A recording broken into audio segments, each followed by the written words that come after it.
आपने अक्सर सुना ही होगा दोस्तों, भला एक म्यान में दो तलवारें कैसे रह सकती हैं।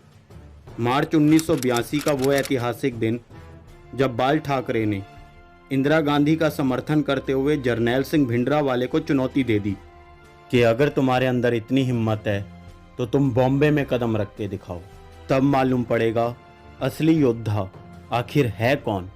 और ये टकराव कोई मामूली टकराव नहीं था, बल्कि एक महाराष्ट्र की शान बाल केशव ठाकरे तो दूसरे चरमपंथी कट्टरवादी संत भिंडरावाला थे। आज की जो वीडियो है काफ़ी दिलचस्प होने वाली है, तो लेकर चलते हैं आपको मिस्टीरियस दुनिया 2.0 के अनोखे सफ़र में। लेकिन इससे पहले अगर आप हमारे चैनल पे नए हो तो देर किस बात की, चैनल को सब्सक्राइब कर लेना एंड साथ दिए हुए बेल आइकन को भी प्रेस करना मत भूलना। फिलहाल बात करते हैं जरनैल सिंह भिंडरावाले की, जो कि 3 दशकों पहले पंजाब में एक चरमपंथी कट्टरवादी संत के रूप में उभरे और अपनी विचारधारा की वजह से वह भारत के अलग अलग राज्यों में ही नहीं बल्कि विदेशों में भी चर्चित होने लगे। और उनका मानना था कि अगर किसी भी लक्ष्य को पूरा करने के लिए हिंसा का रास्ता अपनाया जाए तो गलत नहीं है, और इनकी इन्हीं नीतियों की वजह से बहुत से लोग इनसे सहमत भी नहीं थे। और दूसरी तरफ बॉम्बे पर राज करने वाले बाला साहब ठाकरे, उन दिनों इन्हें गॉडफादर भी कहा जाता था और इनके आगे बड़े से बड़े दिग्गज भी चुप रहते थे। ये किस्सा आज भी इतिहास के यादगार किस्सों में माना जाता है, जब इंदिरा गांधी का समर्थन करते हुए बाल ठाकरे ने जरनैल सिंह भिंडरावाले को चुनौती देकर मुंबई में आने के लिए ललकार दिया कि अगर आपको कट्टरवादी और चरमपंथी होने का इतना ही घमंड है तो एक बार बॉम्बे में कदम रख के दिखाओ, ताकि पूरी दुनिया को पता चल जाए असली कट्टरवादी कौन है। चुनौती सुनते ही भिंडरावाला कहाँ पीछे हटने वालों में से थे।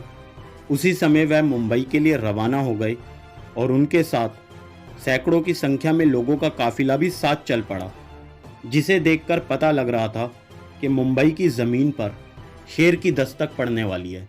और जैसे ही वह मुंबई पहुंचे तो उन्होंने दादर स्थित गुरुद्वारे में अपना डेरा जमाया, और कहा जाता है सैकड़ों की संख्या में तो लोग उनके साथ थे ही। और जैसे ही वह गुरुद्वारे पहुंचे, सैकड़ों लोगों की संख्या में 500 गाड़ियों का काफिला और उनके पास आ गया। क्या सोच रहे हो भाई, आखिर एक आदमी के साथ इतने लोग हिंसा करने पर उतर आए? तो आपकी नॉलेज के लिए बता दूं कि भिंडरावाला के मात्र एक शब्द कह देने से ही लोग धूम्रपान और मदिरा का सेवन करना बंद कर देते थे।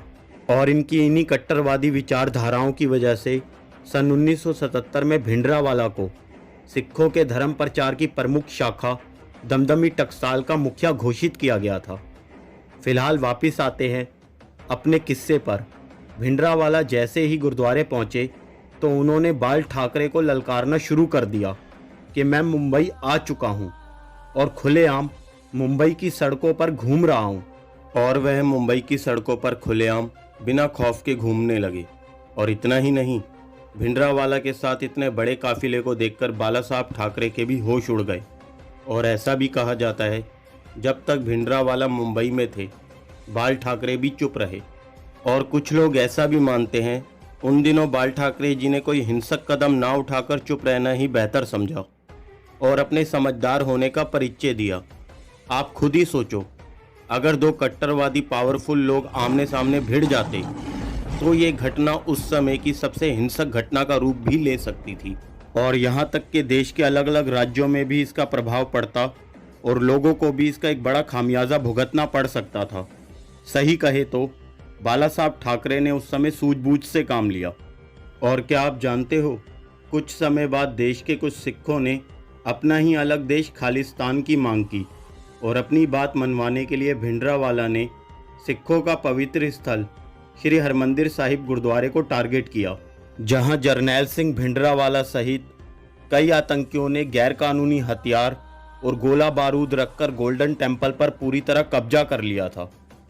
और साल 1984 में भारत की पूर्व प्रधानमंत्री इंदिरा गांधी के नेतृत्व में इस घटना को अंजाम देने के लिए ऑपरेशन ब्लू स्टार लागू किया गया, जहां कई आतंकियों सहित जरनैल सिंह भिंडरावाला को भी मौत के घाट उतार दिया गया।